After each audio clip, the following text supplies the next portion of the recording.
अब चलते हैं शॉर्ट क्वेश्चन नंबर 6 की तरफ, जिसमें हम लोग डिस्कस करेंगे कि एक ऑर्डिनरी सिलिकॉन क्यों लाइट को एमिट नहीं करता। आइए देखते हैं। ऑर्डिनरी सिलिकॉन डायोड के लिए जो एनर्जी गैप होता है students between valence band and conduction band, वो होता है 1 electron volt.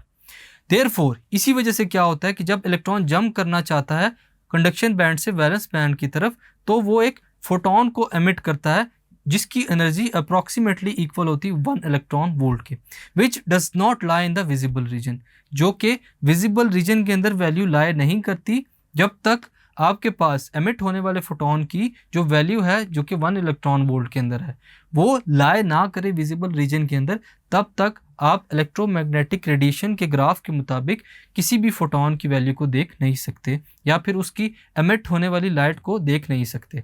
Hence light is not emitted by ordinary silicon diode. यही वजह है कि ऑर्डिनरी सिलिकॉन डायोड जो है वो लाइट को एमिट नहीं करता।